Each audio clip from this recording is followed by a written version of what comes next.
Hey all, it's Jen Sanders here. So we're going to create a painting today.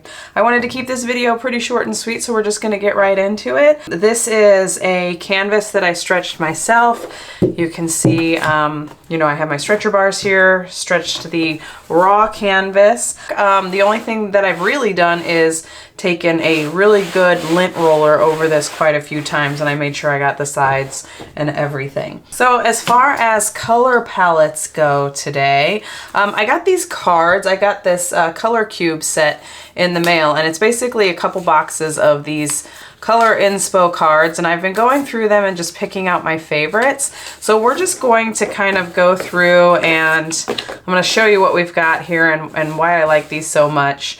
So each one of these has, not only does it have the color palette, but it sort of has like a nice inspirational reference photo, because like, say for instance, if we were looking just at this color palette, you might not realize that like this is what you could kind of create with it, or you could sort of follow the composition of this and place your darks and your lights in those places.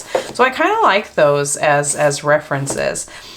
Personally, today I'm kind of leaning toward one of these two. I'm really digging the orange, and if you know me at all or follow me on Instagram at all, you know orange is my favorite color, so why not? So I'm thinking between the two, I'm gonna go with this one.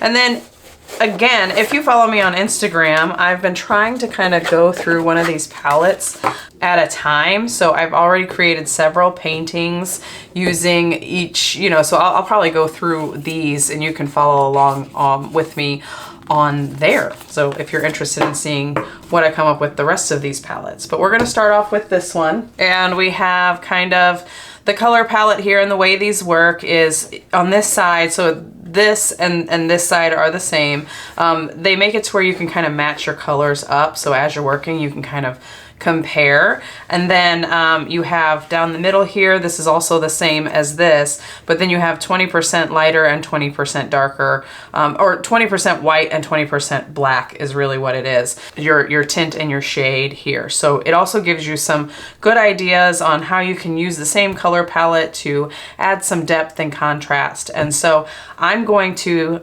step away right now, and then I'm gonna grab a bunch of paints and markers and my mark making tools so that we can get started on painting right away. Okay, so I am back and I have my color reference here. I have all of these markers and pastels and pencils. I use this swatch of scrap canvas so that I can kind of reference, what I want to use and what I don't. And, there's obviously a few colors in here that we're not going to go with, but then some that were pretty perfect. When I try to match colors, because a lot of these are already pre-mixed type, the pencils and crayons, and I have no control over whether or not they match this exactly. I try to get the paints to be an exact match, and then I'll use the other tones that are in these pencils and markers and mark making tools to kind of enhance some of the other colors that are in the painting. I have some Australian yellow green, so kind of that olive green. I haven't used this much, but I'll probably mix some gray with this. I have a yellow orange medium from Blick, a yellow medium from Blick, so a neutral gray, and this warm warm gray. And these are really just to kind of get those grayer tones, those muted colors that are kind of in this color palette. And then this sort of off-white color, which I'll probably add white to. Off to the side here, I have a bunch of white, I have some water, I have all the things that I need to start painting. So the way my paintings work is I usually start with one or two layers of like really watery puddles of paint. Then we'll let those dry, and then we'll really get into making the marks. From this process on, I'm kind of gonna stop talking and we're just gonna paint, and I might chime in here and there with some additional info, but generally speaking, this is just gonna be a painting video.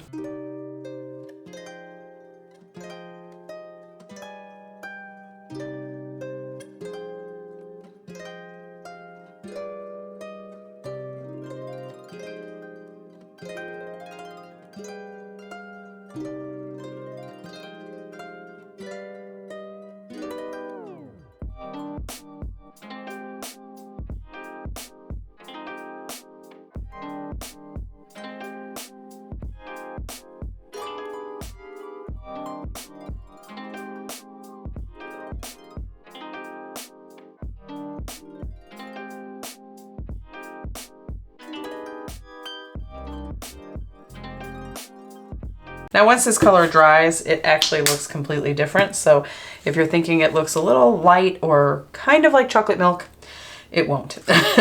Okay, so for the next color, I'm going for what they're calling cream here, which is it's a little bit of a muted yellow, but I have this like really bright yellow medium, and I'm gonna mix some gray with it, I think. So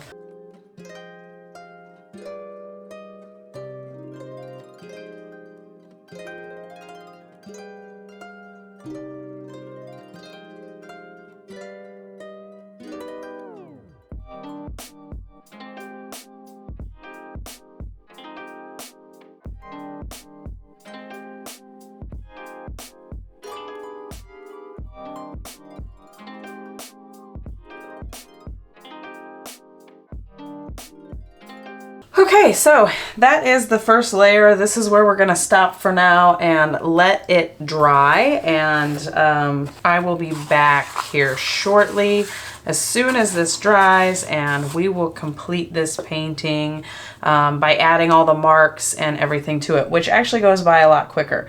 The drying process on this is probably what takes the most time. So I might go in and just kind of dab some of like the really watery spots so that it does dry a little bit faster. Other than that, we just have to kind of be patient.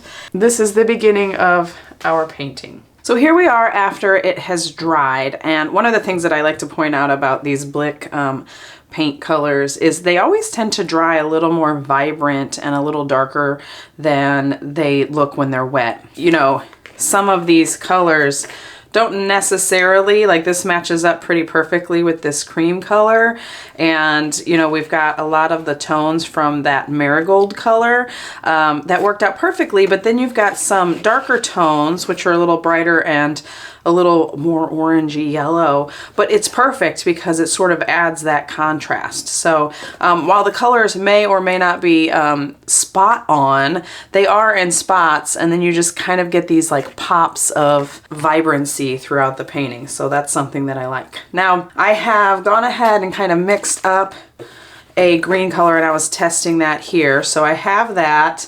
I also mixed a bit of this milky white, kind of an off-white color with some white, because it's not quite this dark on the card. So we'll do some kind of drawing with these squirt bottles, and then I have some markers, of course, that I showed you, colored pencils and oil pastels, and we'll just kind of get to making some paint marks. Now, the other thing that I like to do is for this next layer kind of do some actual paintbrush marks, and then we can go in around those and over those once they dry to add additional mark making.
Okay, so this is where I am going to stop for now. A lot of times the white colors will sort of absorb into the raw canvas. So I might, once that dries, kind of add to it just to brighten that up a little bit. So what I'm going to do is I'm going to throw a fan on this, and then we're going to let the white puddles here sort of dry a little bit more. I might prop it up and see how I like it actually vertical, and see, you know, what orientation works, and then see if I want to lighten or darken any particular areas. But overall, this is pretty much kind of where I want it to be. And again, just as a reminder, this is our color palette that we were working with kind of a reference photo. I hope this video inspired you to try some paintings with a lot of mark making and color exploration and testing out color palettes in the way that I did using the Color Cube cards. If you have any questions at all about anything that I used in this video, please feel free to comment that below. I'm happy to answer any questions. I hope you enjoyed. Thank you.